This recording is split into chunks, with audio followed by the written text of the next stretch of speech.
Desde este momento comienza Hablando de Seguridad, creado y conducido por Hermes Acuña, postítulo universitario en Seguridad y Resolución de Conflictos. Primer programa radial dedicado exclusivamente a la problemática de la seguridad.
Este es nuestro humilde homenaje al Ara San Juan, sus 44 mártires, héroes de la patria, corazones de acero.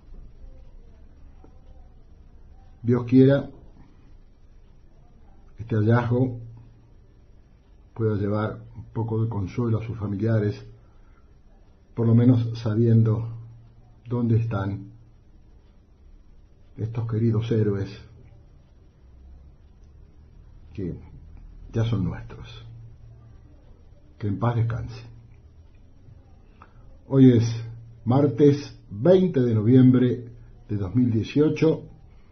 Estamos en AM 1580 Tradición, en la ciudad de San Martín, provincia de Buenos Aires, República Argentina. Hablando de seguridad. Primer programa radial dedicado exclusivamente a la problemática de la seguridad.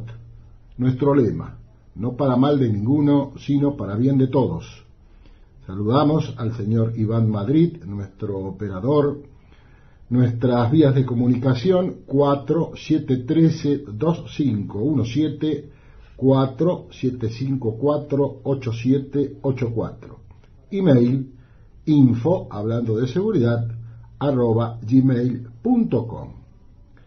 Radio online www.amtradición.com.ar o imagenderadio.com.ar. También puede escuchar la emisora durante las 24 horas en el lugar del mundo que se encuentre, bajando la aplicación a su celular AM 1580 Radio Tradición. Nuestros audios de todas las emisiones los pueden encontrar ustedes en nuestro canal de YouTube, Hablando de Seguridad Oficial, o en nuestro muro de Facebook.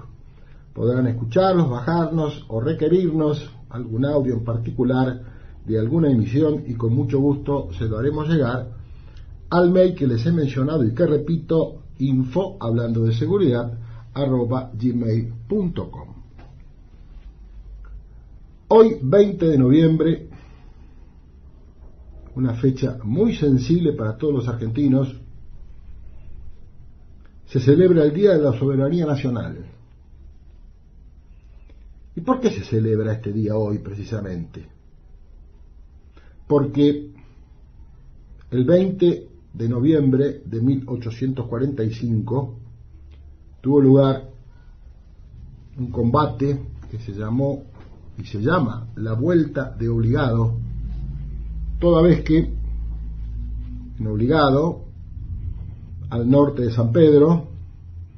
El río Paraná, como es muy meandroso, tiene curvas y contracurvas, fue elegido por el general Mansilla, comandante de las fuerzas argentinas, para impedir el bloqueo anglo-francés que quería remontar el Paraná libremente, es decir, las dos potencias mundiales más importantes de aquella época, dotados de navíos que era toda una novedad para la época, algunos navíos a vapor, y con una artillería de última generación, eran cañones de bronce estriados, e inclusive cohetes a la Congreve, cuando hasta ese entonces, incluido la República Argentina, solamente tenía pequeños cañones de hierro, de animaliza, es decir, el interior del cañón liso, lo cual no permitía un reglaje y un apuntado, no digo exacto y certero, pero con mejor aproximación que uno estriado, obviamente. Ese día, muy temprano, se desarrolló el combate, y muchos piensan que Obligado fue un combate aislado. No, Obligado fue un combate inserto en lo que se llamó la Guerra del Paraná, porque no terminó en Obligado, terminó un año después, en 1846, a mediados de 1846. Entre esos combates podemos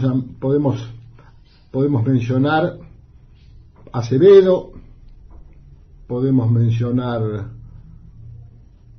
el combate de Tonelero y varios más que no les voy a mencionar, porque para hoy hemos convocado, como lo hacemos todos los años desde que estamos al aire, para fechas significativas que tienen que ver con nuestra patria, con nuestra institucionalidad y con nuestra historia. Ejemplos: el 2 de abril, el 1 de mayo, el 2 de abril la gesta de Malvinas, el 1 de mayo el hundimiento del crucero General Belgrano, el 14 de junio el día de la máxima resistencia en Malvinas, mal llamado Día de la Rendición, para las fechas patrias, 25 de mayo, 20 de junio, 9 de junio, porque como les he dicho tantas veces, la seguridad está relacionada directamente con muchas disciplinas, porque su origen es multicausal, y entre unas de esas disciplinas es la educación. Y esto que estamos mencionando forma parte de la formación de cada uno de nosotros, porque hace a nuestra nacionalidad, hace a nuestra esencia como argentinos. Mal podemos saber de dónde vamos si no tenemos muy claro de dónde venimos. Le decía que tenemos un invitado de lujo, que es el señor Teniente Coronel en retiro de nuestro ejército argentino, don Horacio Morales, quien es historiador, escritor, docente, vicepresidente del Instituto de Investigaciones Históricas Juan Manuel de Rosas del partido de General San Martín. Hoy precisamente el Teniente Coronel Morales, juntamente con el doctor Julio Otaño y el profesor Carlos Adamo Barbera, reciben su distinción y su incorporación como miembros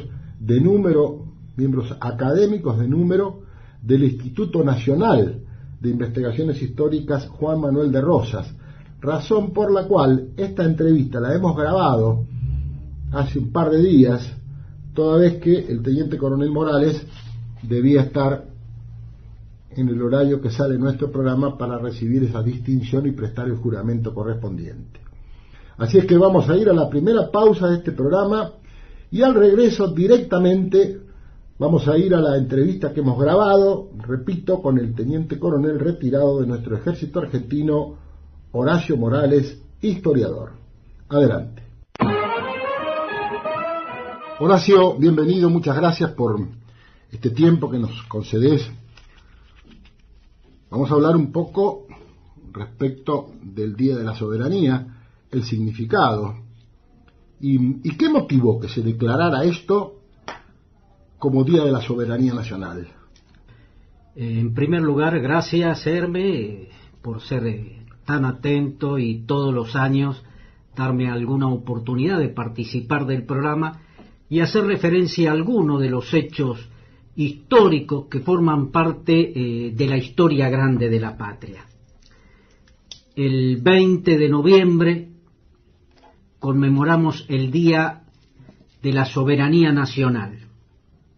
Eso fue declarado por unanimidad del Congreso en el año 1974 por ley 2770 o 2774. A propuesta de José María Rosa.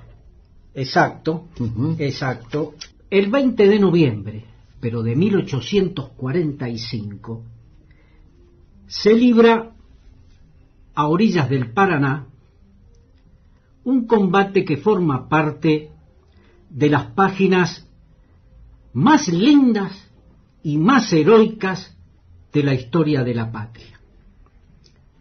En las barrancas de cercanas a San Pedro, donde el río hace un recodo, una curva bastante pronunciada, que se llama Obligado, en razón de que sobre las orillas era patrimonio de la familia Obligado, las fuerzas de la Confederación en ese entonces estaba conducida por don Juan Manuel de Rosas. Rosas tuvo un primer período de 1829 a 1832 y en 1835 es nuevamente convocado por la legislatura de la provincia de Buenos Aires para hacerse cargo nuevamente de la gobernación de la provincia de Buenos Aires. Rosas solo acepta si su función es plebiscitada. Así se realiza y por referéndum más del 90% apoyó que Rosas fuera nuevamente gobernador de la provincia de Buenos Aires. Se le otorga la suma del poder público y es además encargado de las relaciones exteriores de la Confederación. Es casi un jefe de Estado, es casi jefe de la Argentina. A partir de 1838, la situación de la Confederación empieza a complicarse, con la actuación de los exiliados unitarios en Montevideo, los emigrados, los hacendados del sur, instigados por los franceses y por Lavalle, la conspiración de Maza y la intervención de la flota armada francesa, que realizó un bloqueo al puerto de Buenos Aires que duró hasta 1840.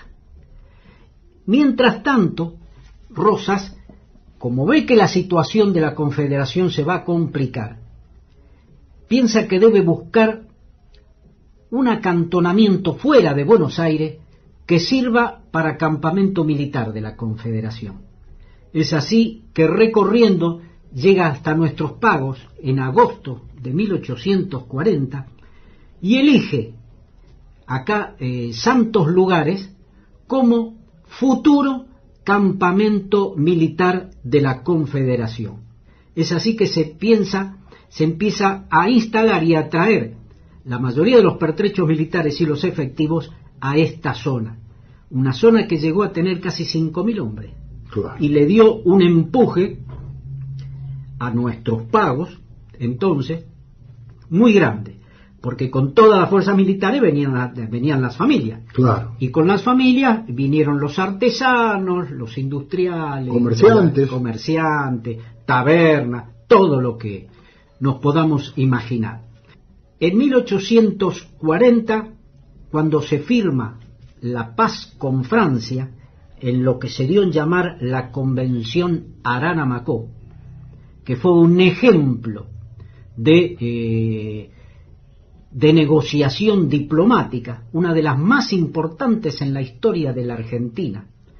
Esa convención que firmó Arana y el barón de Macó, dando fin al bloqueo con Francia, se rubricó acá, en nuestros pagos. En San Andrés. En San Andrés, donde se levanta actualmente el Museo Histórico Regional, que eso lo hizo levantar Rosas también en 1840, viendo que iba a necesitar pasar demasiado tiempo en el campamento.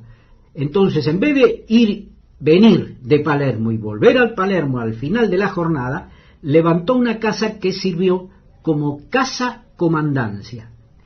Es hoy el único testimonio en pie de la época de la Confederación. Qué notable, ¿eh? Lo único. Exacto. En ese entonces, las dos potencias más poderosas de la tierra, que era la Gran Bretaña y la Francia, necesitaban, a raíz de la gran industrialización que tenían, abrir nuevos mercados. Claro, había que colocar los productos. Exacto.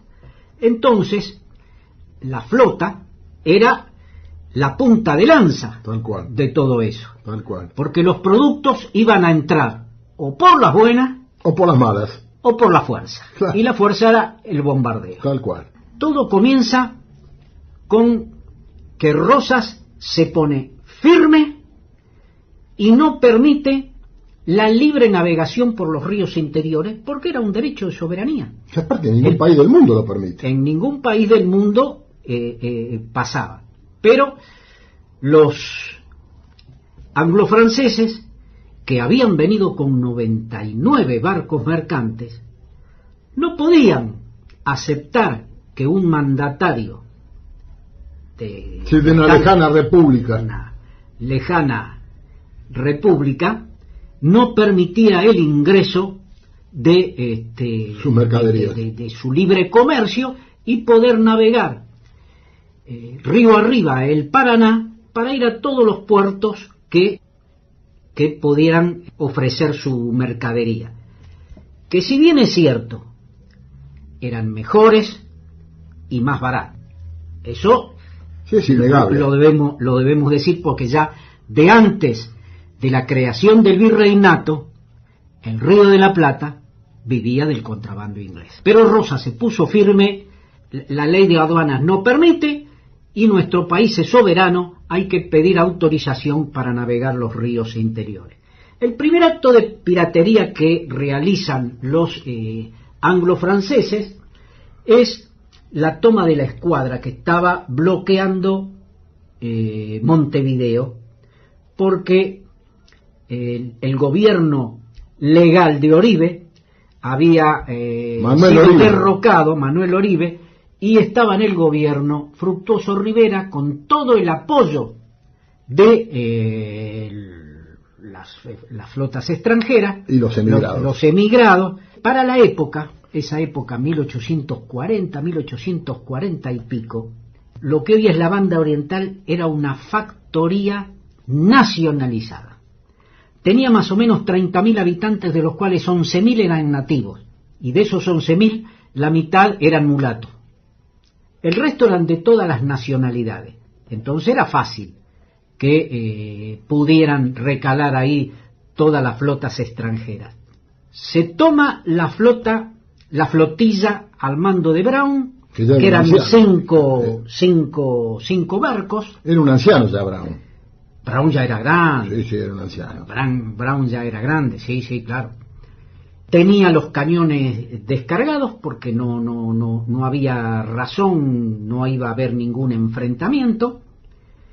Y cuando se lo autoriza a partir, ahí es atacado a cañonazo.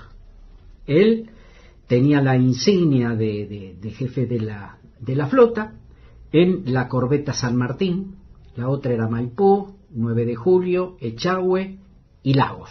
Eran las 5 embarcaciones. Son tomadas prisioneras, tomadas en un acto de piratería.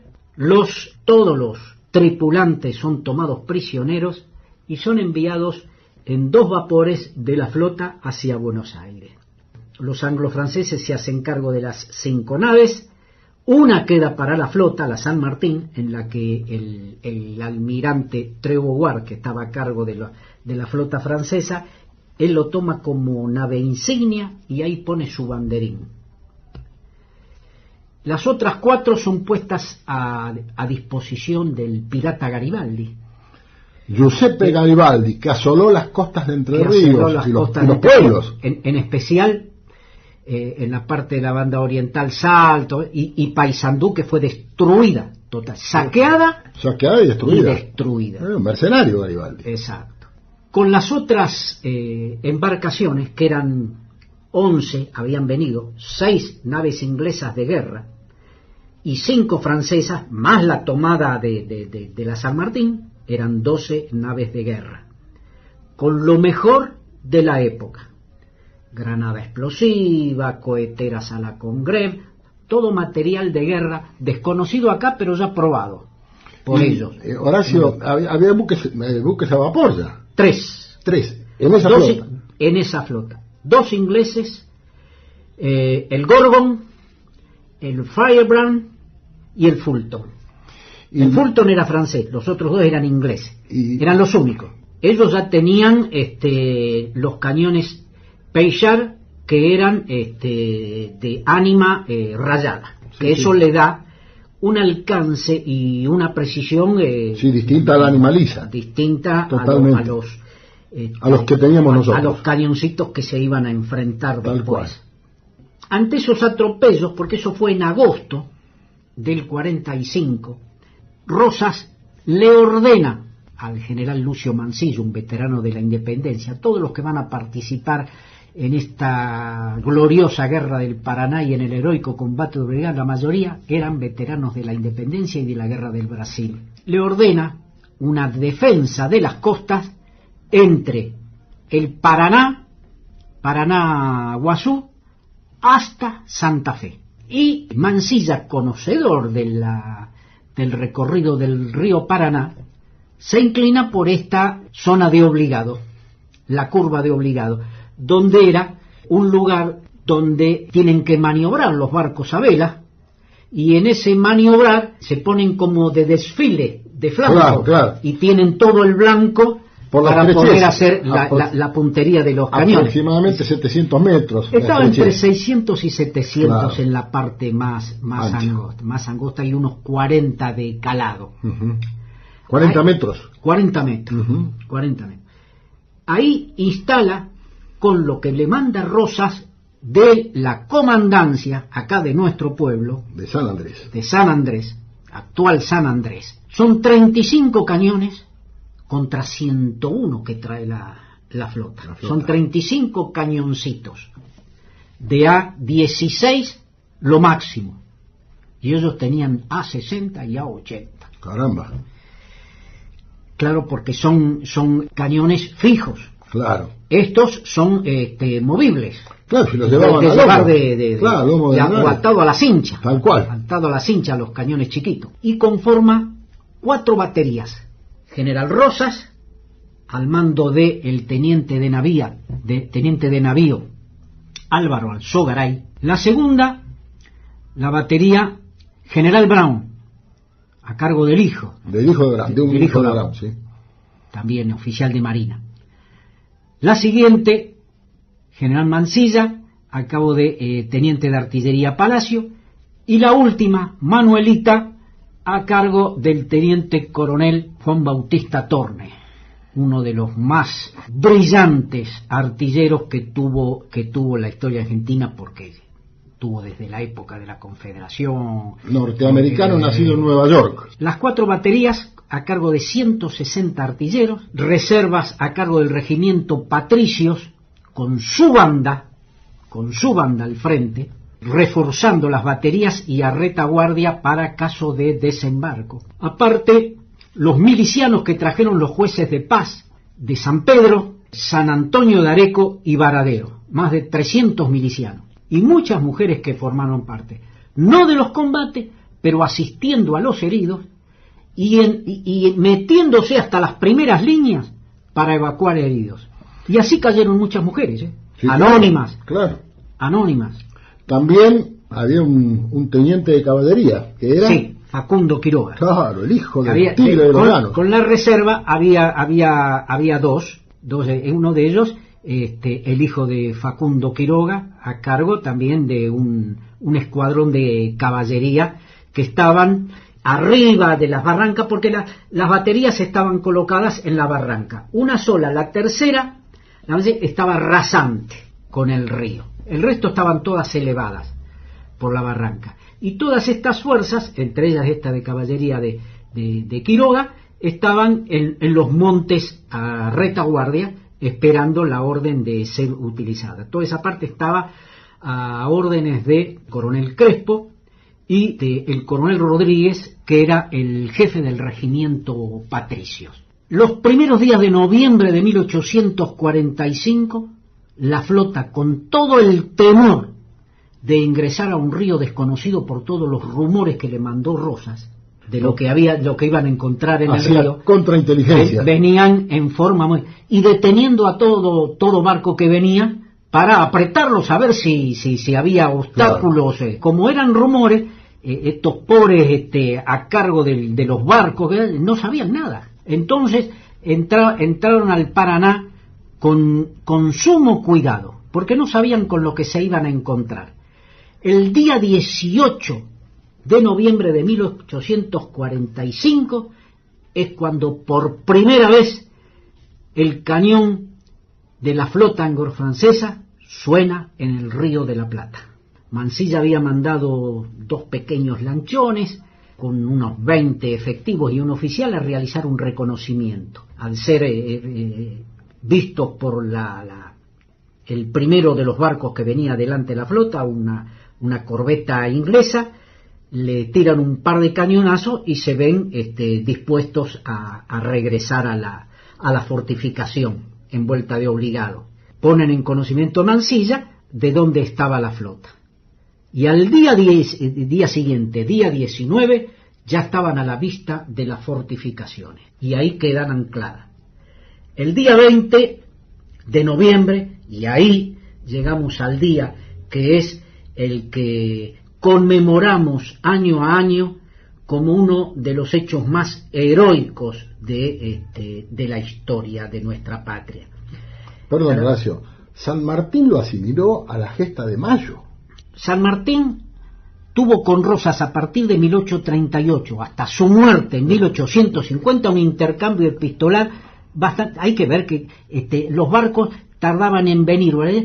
Más o menos 40, 50 años. Claro. Entonces la correspondencia es no era fluida. Rosas, San Martín le dice que esta causa de la defensa de la soberanía él la equipara con nuestras guerras de la independencia, por el valor y la firmeza con que asumía.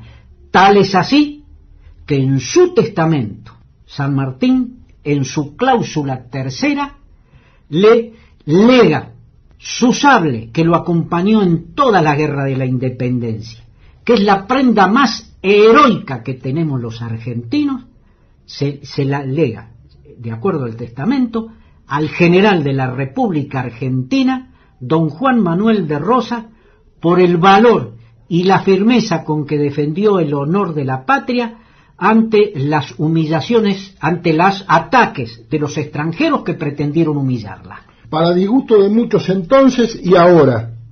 Que todavía no lo reconocen. Tal cual. Y aunque están los documentos, tal cual. Aunque están los documentos, no se lo nombra. Y muchísimas generaciones de argentinos, porque la historia la escribieron los vencedores de Caseros, murieron sin conocer todas estas cuestiones porque la historia lo negó. Así es, la historia oficial. La historia negó. Hasta que los descendientes de San Martín y los descendientes de Rosas pudieron enviar la documentación que habían puesto a resguardo los dos y se pudo reconstruir esa parte de la historia que era prácticamente desconocida y que los historiadores revisionistas pusieron tan a disposición y hoy podemos conocer con certeza. Pero queda algún minuto más. Nos quedan 10 minutos, Horacio. Bueno, 20 de noviembre, 8 de la mañana, se empieza a despejar la niebla y Mansilla ya divisa la flota que si bien está a tiro de cañón, pero prefiere, porque la munición no sobraba, Tal cual. que se acercaran y se pusieran más a la efectividad de esos cañoncitos, que eran alrededor de 30, 35, porque había algunos más chiquitos a los costados, con los infantes, que estuvieran a disposición. Cuando la flota está a partir de las 9 de la mañana, está a tiro de cañón, Mansilla hace tocar el himno por la banda de Patricio, y ahí ordena el primer cañonazo con la primera batería, que era la batería Restaurador, a cargo de Álvaro Alzogaray. Ahí comienza el combate, y recibiendo los cañones de mucho más alcance, con esas granadas explosivas que al pegar en las barrancas realmente produjeron muchísimo daño. No obstante, la flota recibe muchísimos disparos. Nuestros artilleros, con gran profesionalismo, con excelente puntería, dan en el blanco en varios de la flota, barcos de la flota, producen bajas y producen innumerables roturas. 10 y media ya manda un parte acá, Mansilla, a San Andrés, comentándole a Rosas los hechos, y él asegura que les va a costar llegar, porque aparte se habían puesto 24 lanchones a pique, con 3 hileras de cadenas desde un morro que está de este lado, 3 cadenas, proa, centro y popa de los 24 lanchones, y atados al bergantín republicano que estaba contra la isla. Mansilla le asegura a Rosas que si bien le van a producir daño, les va a costar, pero él tiene la seguridad de que la flota va a poder pasar por el poderío con que se están enfrentando, y que la munición que tiene no va a soportar toda la jornada de combate. Hasta el mediodía resisten heroicamente. A partir de mediodía ya se empiezan a silenciar las baterías, por las bajas y ya por la poca munición, claro, que va quedando. Tal es así que este Álvaro Alzogaray es el que hace personalmente el último disparo de la última munición que le quedaba. El primero y el último. El primero y el último. Y después en la otra batería, en la tercera, Mansilla, también el teniente Palacio, es el que hace el último disparo. Luego, con esa calentura que tenía, se pone al lomo del cañón con que tiró, que no sé cómo no sintió el calor y apostrofando a los invasores, recibe una metralla que termina con su palabra y con su vida. No podemos dejar de mencionar a Martiniano Chilavert. Martiniano Chilavert, como consecuencia de obligado, se suma a las fuerzas de la Confederación. Tal cual, era unitario. Porque el unitario, sí, al tener conocimiento, manda a Rosas que quiere sumarse porque ha golpeado en su corazón el cañón de obligado. Así es. Y después va a estar a órdenes de Rosas hasta Casero, y es y sabemos su fin. Sí, su fin un día luego de Casero. Mediodía, ya los vapores ya están adelante, se ponen 2 vapores y por el medio baja uno de los capitanes de uno de los vapores con armeros, yunque, masa, y protegidos por los 2 vapores llegan en bote hasta las cadenas y no sufrieron baja porque estaban protegidos. Hay que ver los eslabones de esa cadena. Sí. Había que cortarla. Sí. Les llevó mucho tiempo. Eso les llevó hasta después de mediodía, cuando ya el último disparo lo va a hacer en la batería de Tormes recién casi a las 4 de la tarde. Pasan los primeros barcos, se acercan los otros, y ahí es cuando, ya silenciadas, a partir de las 4 de la tarde, se disponen al desembarco. Primero son los franceses y luego los ingleses. Son atacados y rechazados y vueltos a los botes, primero por los patricios. Ahí es cuando hace nuevamente fuego la flota, tiene muchas bajas, los patricios sufrieron muchas bajas, y son obligados a retirarse, y ahí se bajan los franceses y los ingleses, se realiza algún cuerpo a cuerpo en las baterías, habían quedado solo muertos, los heridos habían sido todos trasladados a retaguardia. Los milicianos también actúan en parte, son rechazados, se llevan como siempre los souvenirs, tal es así que los franceses después lo ofrecieron al rey Felipe en Francia, unos cañoncitos de hierro fuera de servicio y un par de banderolas. Las banderolas están en los Inválidos, así donde es. está la tumba de Napoleón. Exactamente. Así termina la jornada de obligado. ¿Cómo termina Mansilla? Bueno, ¿cuál es la consecuencia que tiene física? Él durante prácticamente varias horas del combate, él recorre a caballo toda la batería, por delante de los cañones a caballo, y después a pie. Cuando estaba recorriendo una de las baterías, recibe trozos de que lo hieren, principalmente en un brazo. Ahí es cuando se hace cargo el jefe del regimiento granadero de Patricio, por orden de Rodríguez, por orden de Mansilla, y es trasladado a retaguardia para su cura. Y el último jefe de la batería, Torne, jefe de la batería Manuelita, cuando está ya habían tirado todo, ¿no? Recibe una bomba, un bombazo que impacta contra las defensas, que las defensas eran cañones, eran madera de cañones, de los cajones de munición. Pega ahí, lo levanta y lo hace pegar contra la barranca, golpea muy fuerte la cabeza y ahí pierde la audición de un oído, el izquierdo, y pasa a la historia conocido como el sordo de obligado. El sordo de obligado. Y así se lo conoce hasta hoy, al valiente Torne. Quiero hacerte algunas preguntas, sí, porque nos quedan muy pocos minutos, sí, para ir sintetizando un poco, sí, y redondear el tema. Sí. Obligado está inserta en lo que se denomina la Guerra del Paraná. Exacto. Obligado es el primer combate de lo que se da en llamar la Guerra del Paraná. Perfecto. Porque la flota entra, pero Mansilla la sigue, con los sobrevivientes más lo que se le manda, porque la flota estuvo 40 días ahí en Obligado para efectuar las reparaciones.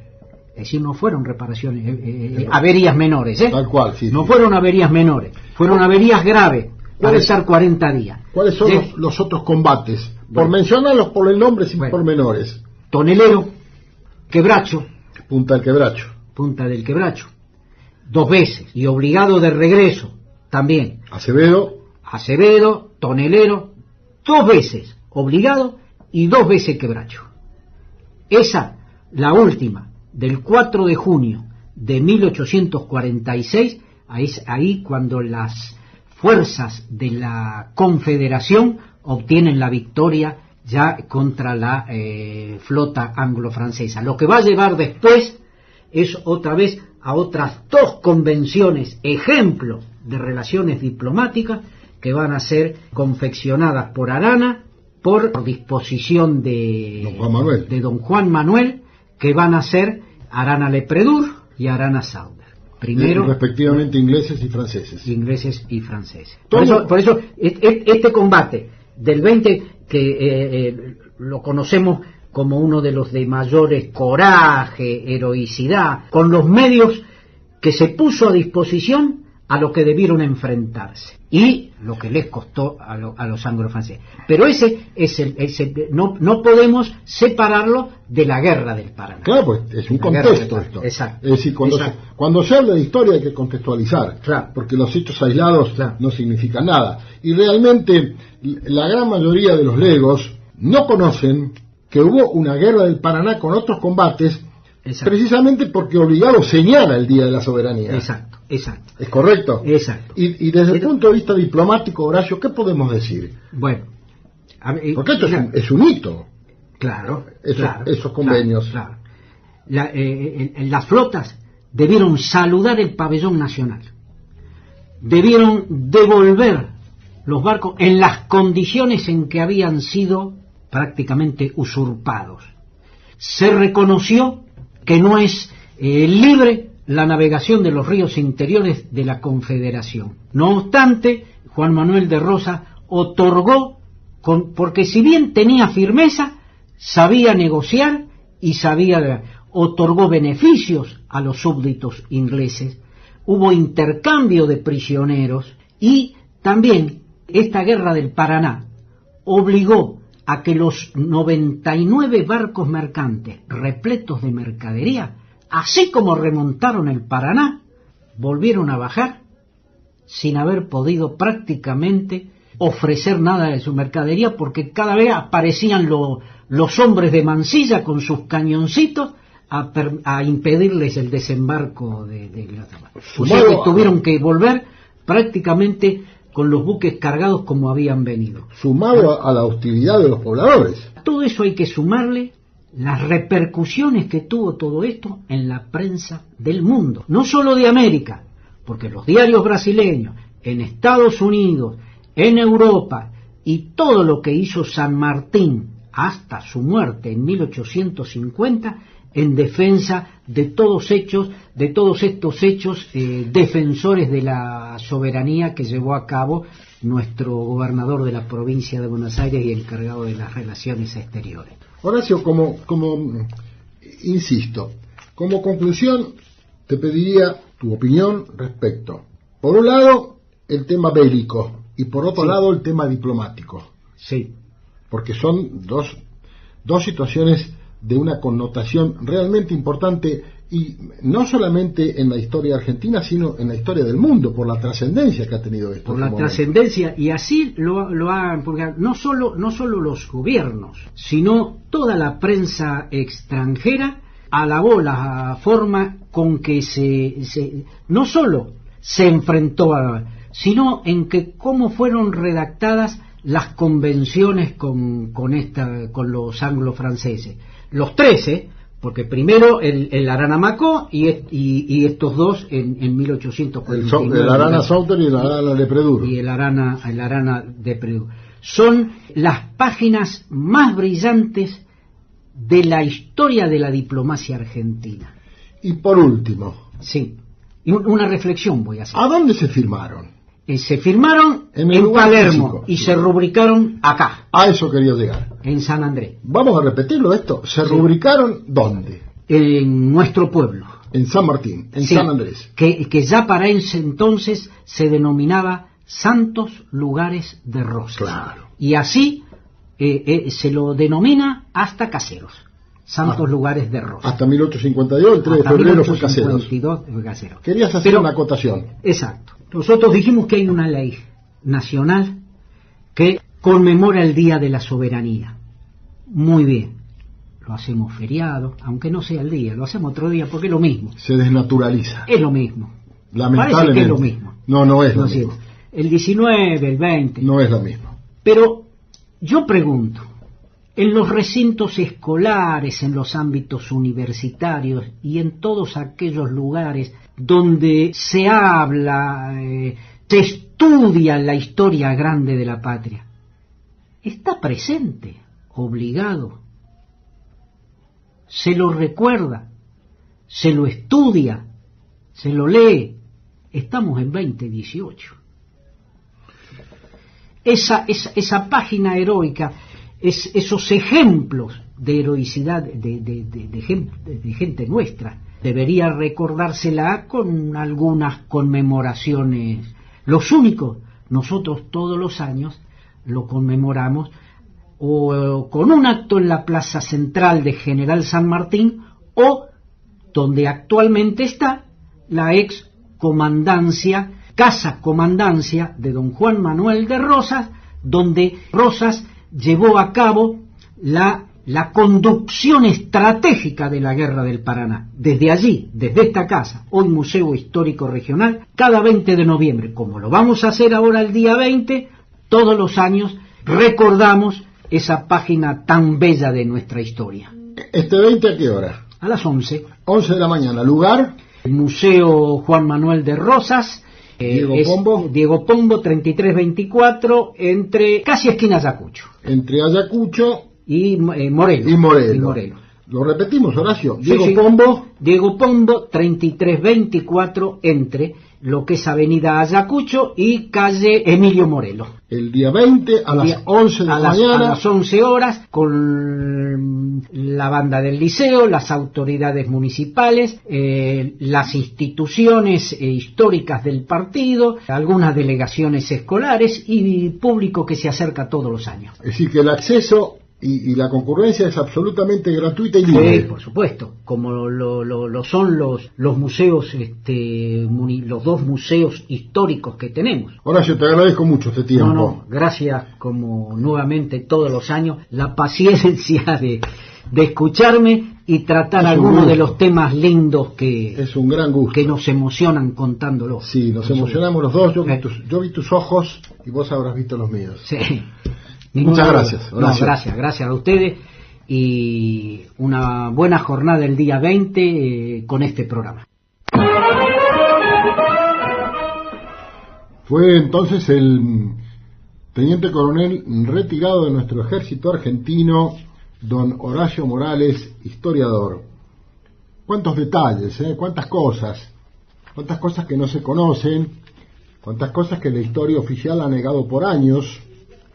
El ejemplo del intercambio epistolar entre el héroe máximo de nuestra patria, el general don José Francisco de San Martín, y el brigadier general don Juan Manuel de Rosas. Vamos a la última tanda, Iván.